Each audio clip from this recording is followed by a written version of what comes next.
Baik, firman Tuhan yang akan diangkat pada kebaktian minggu kita ini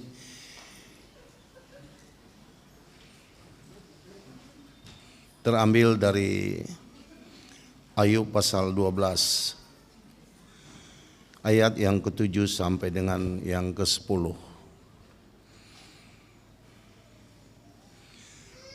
Tetapi bertanyalah kepada binatang, maka engkau akan diberinya pengajaran. Kepada burung di udara, maka engkau akan diberinya keterangan. Atau bertuturlah kepada bumi, maka engkau akan diberinya pengajaran. Bahkan ikan di laut akan bercerita kepadamu. Siapa di antara semuanya itu yang tidak tahu bahwa tangan Allah yang melakukan itu? Bahwa di dalam tangannya terletak nyawa segala yang hidup dan nafas setiap manusia. Bukankah telinga menguji kata-kata seperti langit-langit mengecap makanan? Saudaraku yang kekasih sama Tuhan, pertanyaan yang sangat besar yang selalu berputar-putar di antara hidup manusia itu adalah bagaimana sebenarnya makhluk-makhluk hidup itu boleh bertahan dalam siklus waktu dan ruang yang Tuhan berikan kepada ciptaan itu. Kita tidak tahu bagaimana para malaikat bisa bertahan. Bahkan mereka yang memberontak kepada Allah seperti Lucifer. Tetapi Allah memberikan kemampuan yang sangat hebat dan luar biasa kepada manusia itu supaya generasi ini terus berjalan. Walaupun di pertengahan perjalanan itu ada saja hal yang membuat generasi itu terganggu seperti berdosanya Adam itu. Pun kita tidak tahu persis hari keberapakah Adam itu berdosa. Apakah hari ke-8, hari ke-9, hari ke-10, 11, kita tidak tahu persis. Tetapi ada sebuah ruang dan waktu di mana manusia itu terjejas. Tapi Tuhan membuat counteraksi untuk mengembalikan hakikat manusia itu kembali. Biasanya seperti itu. Ada aksi, maka aksi akan mendapatkan reaksi dan reaksi akan mendapatkan counteraksi. Seperti itu. Tuhan membuat alam semesta ini dengan baik. Tidak ada yang salah dengan alam semesta ini. Tapi kemudian iblis menciptakan kaos dengan pemberontakan itu kepada alam semesta ini. Rusaklah alam semesta itu. Tiap saat kita menyaksikan hancurnya planet-planet, hancurnya bintang-bintang. Tiap saat kalau saudara mau baca bukunya, saya akan terkaget-kaget bahwa alam semesta ini terjadi supernova. Supernova itu adalah meledaknya bintang-bintang itu. Dengan segala apa yang ada di dalam sistemnya itu. Seperti itu. Allah menciptakan manusia dengan lebih dahulu memperbaiki bumi yang sudah dihancurkan oleh iblis itu. Kita melihat bagaimana Allah memperbaiki, ada semacam rekreasi kembali. Hari pertama, hari kedua, hari ketiga, hari keempat. Diperbaiki itu. Sampai kepada hari ke-6 dia menjadikan manusia. Manusia bebas menentukan hidupnya, berjalan bersama dengan Allah, dan iblis membuat aksi menggodanya dengan cara memberikan sebuah dialog kepada Hawa itu melalui ular. Tetapi Allah memberikan counter aksi. Dia memperbaiki manusia itu. Walaupun hukumnya itu berjalan, tapi suatu manifestasi yang real dari suatu kenyataan itu akan terjadi kemudian. Jadi diberikan kesempatan untuk manusia itu memperbaiki diri. Maka bertahanlah manusia itu di hadapan Allah sehingga mereka boleh berkenaan kepada Allah. Bukan karena sesuatu yang dilakukan oleh manusia itu, tetapi oleh karena sesuatu yang dilakukan oleh Allah itu sendiri. Keselamatan itu, kata Rasul Paulus, bukanlah karena kemampuan dan kehebatan kita, keperkasaan kita, kemampuan intelektual kita untuk mengelola, menganalisis semua keselamatan itu, tetapi itu adalah anugerah, grasi atau grace yang diberikan dengan cuma-cuma. Oleh sebab itu tidak ada sesuatu pun yang boleh kita perbuat untuk menggapainya, karena Tuhan telah menyelesaikannya di kayu salib dan membayar seluruh dengan lunas hutang-hutang manusia itu secara vertikal kepada Allah, dan manusia diwajibkan saling mengampuni secara horizontal antara sesama, supaya cara dengan demikian manusia itu boleh bertahan di hadapan Allah dan boleh berkenan kepada Allah. Nah, hidup kita berjalan terus. Kita satu kali akan mati dan akan ada generasi yang lain. Generasi yang lain akan hidup dan akan ada generasi yang lain menggantikannya. Sulaiman menemukan bahwa hidup manusia itu seperti gelombang.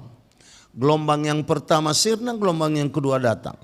Gelombang yang kedua sirna, gelombang yang ketiga datang. Tidak akan ada putus-putusnya sampai ruang dan waktu itu di stop, dihentikan oleh Tuhan dan kita memasuki sebuah zaman baru.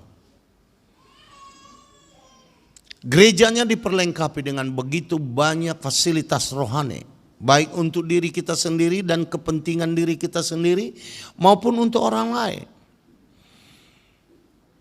Tuhan memberikan kepada kita karunia-karunia roh untuk melayani. Itu bukan untuk diri kita, tetapi untuk orang lain. Jadi fasilitas yang Tuhan berikan kepada kita itu bukan untuk kita gunakan bagi kepentingan kita, melainkan kepentingan orang lain. Tapi Tuhan memberikan kepada kita juga buah roh. Ini buah roh bukan untuk orang lain, ini untuk kita. Supaya kita diperlengkapi dengan segala kelengkapan surgawi walaupun kita adalah manusia biasa. Manusia yang tidak berarti, debu tanah yang tidak berharga, kata firman Tuhan. Supaya kita bisa berjalan terus melalui ruang dan waktu ini, apapun yang terjadi. Dunia berubah dengan begitu banyak masalah-masalah yang ditinggalkannya. Penggapaian manusia dengan segala macam teknologinya itu bukan berarti menyelesaikan persoalan. Barangkali dia akan menyelesaikan masalah kontemporer atau yang sementara, tetapi dia menciptakan masalah yang lain di balik penciptaan manusia itu. Kemampuan teknologi yang kita miliki sekarang itu meninggalkan kepada kita hancurnya hubungan-hubungan manusia yang memang sudah dibina dengan luar biasa oleh manusia itu sendiri sejak dulu kala. Hanya dalam perkiraan tahun saja, Facebook, Instagram, dan seluruh kemampuan internet itu telah menjejaskan hubungan manusia itu secara natural, secara alamiah. Walaupun bahwa ilmu itu telah memberikan kemudahan-kemudahan kepada kita. Seperti bagaimana dulu kalau orang terbang ke Papua ini dengan 12 jam atau bahkan 16 jam. Sekarang kita tempuh 5 jam, beberapa menit saja. Ada kemudahan. Jadi selalu ada konsekuensi logis, selalu ada akibat yang langsung daripada apapun penggapaian manusia itu. Kalau Paulus dulu berbicara tentang perang, dia berbicara tentang perang konservatif. Kalau saya berkhotbah tentang perang sekarang, di benak saya yang muncul adalah perang yang menghancurkan jutaan bahkan miliaran orang. Nah, bagaimana saya bisa bertahan dalam hidup ini? Bagaimana saya melalui ruang dan waktu ini? Dengan seluruh kejadian-kejadian yang muncul di dalamnya. Dari sejak dulu kala sampai hari ini. Bahkan sampai hal yang akan datang. Nah, seorang tokoh Alkitab yang sangat tua sekali. Yang menuliskan ini kepada kita. Bernama Ayub. Ayub itu adalah orang yang percaya kepada Allah. Dia bukan orang Israel. Dia bukan orang Yahudi, karena dari buku ini saja kita tahu bahwa dia bukan beragama Yahudi atau Israel. Inilah buku tertua yang pernah dituliskan dalam Alkitab ini. Melebihi kitab Kejadian dan lain sebagainya itu. Dan dia memberikan sebuah kebenaran kepada kita. Untuk kita pelajari. Untuk kita ambil manfaat yang baik daripadanya, supaya olehnya kita bisa berjalan dengan seluruh apapun yang bisa kita lakukan sebagai manusia yang utuh, sebagai manusia yang percaya kepada Tuhan. Dia berkata di sini, tetapi bertanyalah kepada binatang, maka engkau akan diberinya pengajaran. Kali ini dia tidak menyuruh kita untuk belajar kepada malaikat yang mempunyai kemampuan supranatural yang hebat. Seharusnya kita belajar kepada mereka bagaimana mereka bisa melewati ruang dan waktu sedemikian rupa. Bagaimana Gabriel tiba-tiba muncul di hadapan Maria. Bagaimana Mikael bisa melayani para nabi Tuhan pada zaman dulu kala. Dengan tiba-tiba dan tiba-tiba hilang. Bagaimana mereka bisa dilihat sebagai manusia biasa. Seperti yang dilihat oleh Lot. Dan yang dilihat oleh Abraham di kemahnya.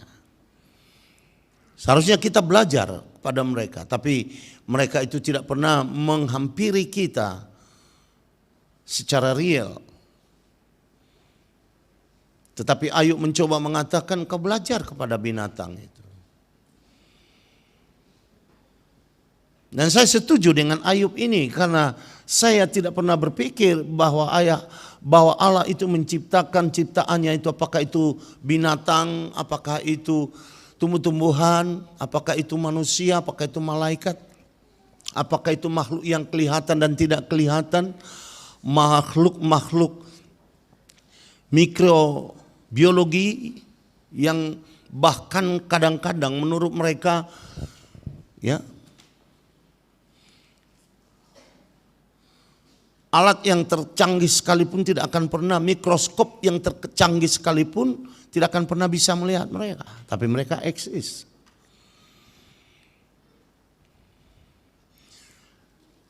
Kita belajar kepada mereka. Kita belajar kepada apa yang sebenarnya ada di dalam ciptaan Allah ini. Katakan saja semut. Yang sudah bisa temukan di Papua ini dengan luar biasa. Ada semut merah di sini atau semut apapun itu yang dapat menjadi obat. Saya pernah beli. Saya tidak tahu apa manfaatnya secara langsung, saya tidak tahu. Tetapi saya merasa memakan dia dan saya merasa sehat.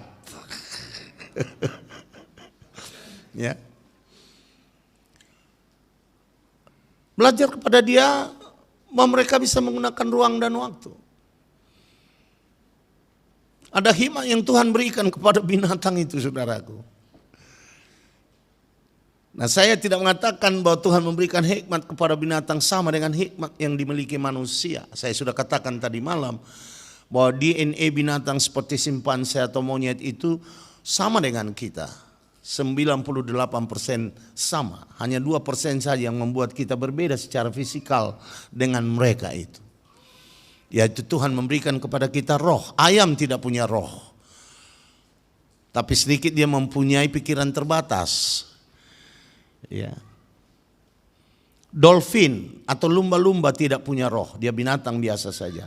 Tapi sedikitnya dia bisa menghitung sampai 100. Jangan kira binatang itu nggak bisa ngitung, ya.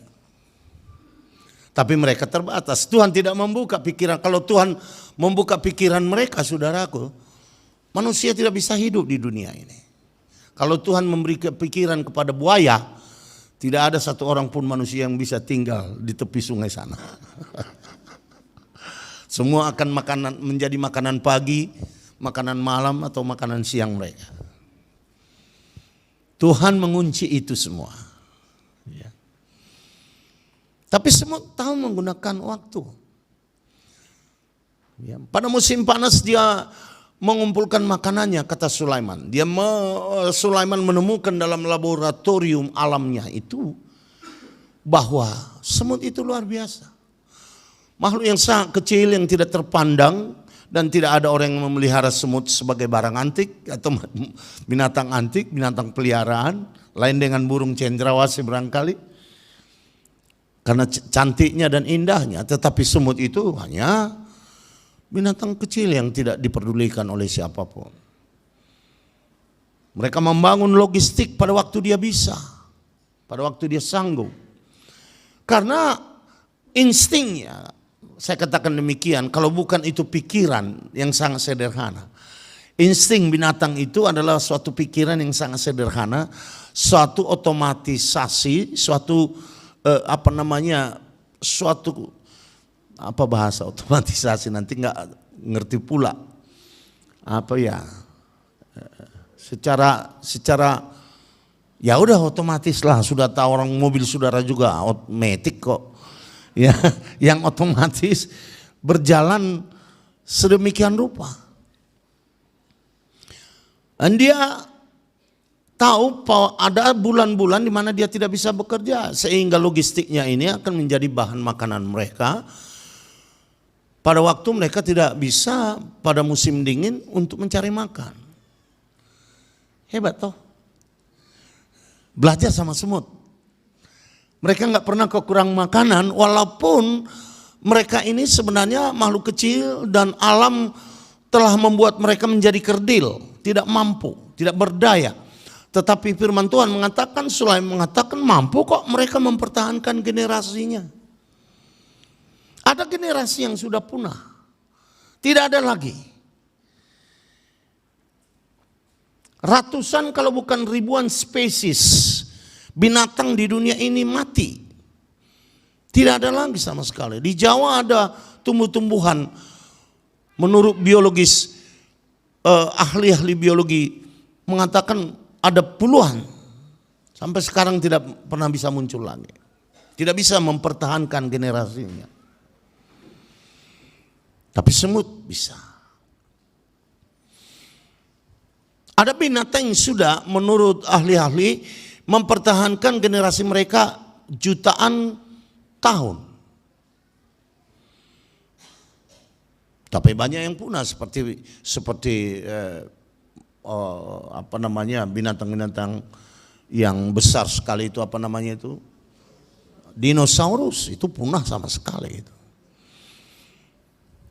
Paling sedikit ada hal-hal yang membuat identifikasi atau pengenalan dirimu itu hilang. Seperti 12 suku Israel itu 10 daripada antaranya sudah kehilangan identifikasi.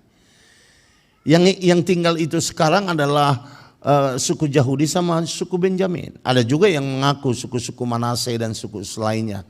Tetapi itu sangat subjektif dan relatif. Ya 10 suku ini kita tidak tahu di mana. Barangkali ada orang yang mengatakan orang Inggris, orang Anglo-Saxon, orang Skandinavia, orang ini itu adalah, tetapi itu tidak terlalu dianggap benar oleh ahli-ahli bangsa. Bagaimana engkau bertahan? Bagaimana hidupmu itu bertahan? Gunakan waktumu semasa bisa.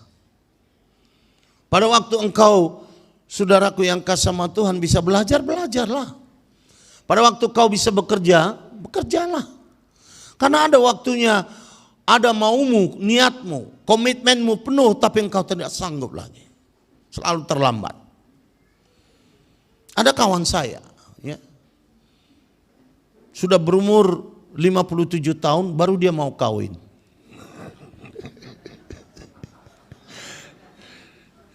Terus saya bilang, ya orang yang sudah 10 kali janda pun belum tentu mau sama kau. Saya bilang.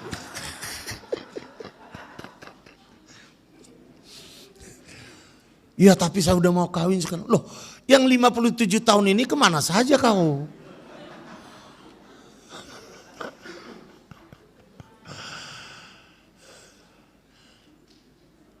Mana lu jelek, miskin lagi, siapa yang mau?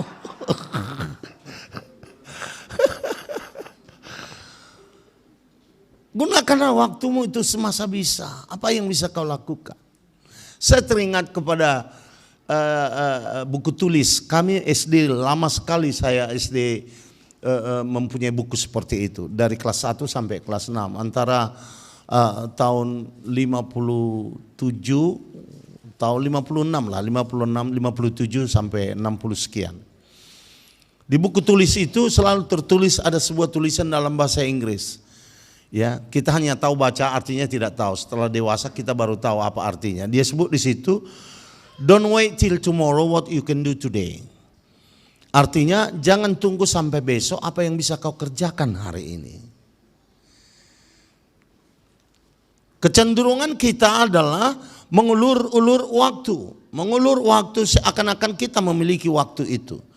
Seakan-akan kita bisa secara absolut memegang, menggenggam waktu itu. Tidak bisa.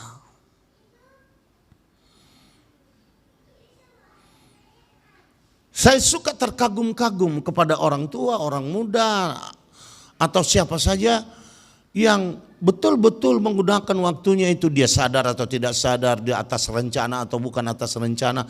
Tetapi saya melihat ada mobilitas yang positif di sana.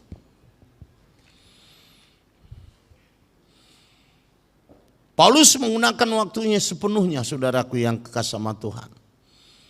Tidak pernah berhenti sampai dia dihukum mati oleh karena Injil ini. Kalau kita baca kitab Yohanes, saudaraku, maka lihat jadwal dan timetable yang dimiliki oleh Kristus di sana, tiap-tiap hari terisi untuk melayani selama 3,5 tahun penuh. Oleh karena itu kita belajar kepada mereka supaya kita bisa menggunakan waktu kita dengan baik. Ya. Kemudian firman Tuhan ini mengatakan, bertanyalah kepada burung di udara maka engkau akan diberinya keterangan. He will explain to you everything in detail. Itu bahasa Papuanya. Dia akan terangkan itu kepada engkau secara detail. Bahkan Yesus sendiri sebagai Kristus yang ingin mengajar mengangkat burung ini, saudaraku yang kasih sama Tuhan, sebagai analogi persamaan untuk memperlihatkan kebenaran sorgawi melalui kehidupan alamiah. Karena kalau Tuhan bicara sorga, sudah tidak akan ngerti. Saya bicara matematika di sini, sudah tidak ngerti. Orang saya pun nggak ngerti. Ya, saya bicara fisika kepada saudara, mungkin saudara tidak akan mengerti.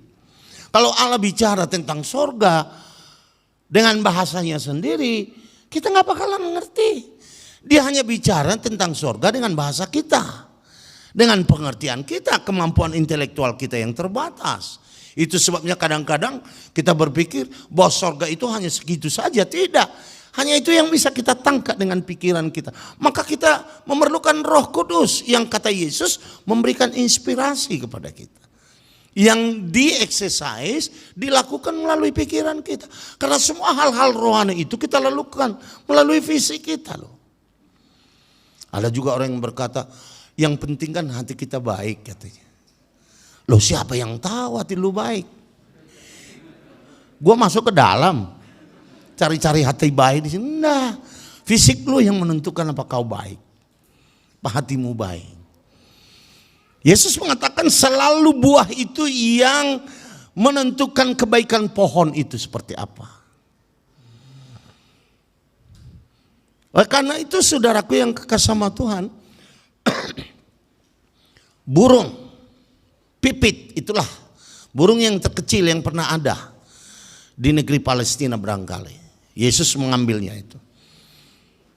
Kau contoh itu katanya sama murid-muridnya, sama orang banyak di situ. Karena orang banyak ini terlalu khawatir. Khawatir akan makan besok. Khawatir akan apa yang mereka penuhi besok. Apakah saya bisa berhasil? Apakah saya seperti orang itu buka usaha belum setahun udah tutup lagi. Ada pendeta kita buka toko kecil-kecilan. Saya disuruh waktu itu masih lama, itu pendeta yang meninggal itu pendeta Cililitan, Gultom. Dia Pak, karena saya baru kawin ini, saya nggak, jemaat belum banyak, ya pelayanan belum bagus lah. Saya mau buka toko kecil. Nah, dibukalah toko kecil di depan rumahnya itu, toko kelontong lah, ya segala macam di sana, arang, kerupuk, segala macam di situ. Untuk pembukaan kami waktu itu saya masih guru, belum pendeta, saya disuruh berdoa di sana. Kami berdoa sampai pakai bahasa lidah, bayangkan itu. Gak sampai 6 bulan itu toko cuman tinggal arang saja di situ tergantung.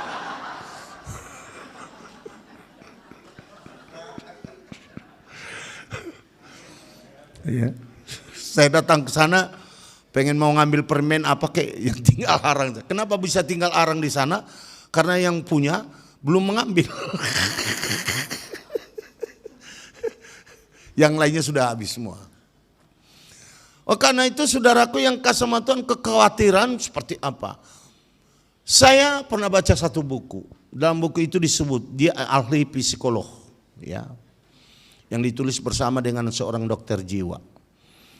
Ya, dikatakan di sana dalam bukunya itu, mereka temukan bahwa 85% yang dikhawatirkan oleh manusia itu tidak pernah terjadi bagi dirinya.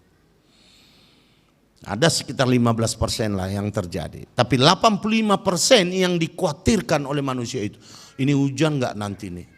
Kalau hujan nanti saya basah enggak nanti nih? Ya. Kalau saya tes lulus enggak nanti ini? Kalah enggak ini nanti? Bisa enggak saya diterima nanti? Nih saya kalau ngelamar ini saya diterima enggak ini? Ya. Mau kawin pun seperti kawan saya ini 57 tahun, bayangkan dia tunggu. Ya, gara-gara seperti itu, asal dia mau lihat garis cantik, aku nggak diterima nanti makan apa saya bikin ini segala macam. Seperti itu. Jadi banyak sebenarnya kita sendiri yang membunuh ruang dan waktu yang baik pada kita itu dengan konsep berpikir. Sehingga Yesus mengatakan jangan khawatir, lihat itu burung kecil. Tidak ada satu burung pun itu yang tidak diperhatikan oleh Allah. Dia ini burung yang tidak pernah menanam dan tidak pernah menuai. Dan tidak pernah membangun lumbung di ladang. Tapi Tuhan perhatikan. Apalagi kau, itu maksud Tuhan Yesus.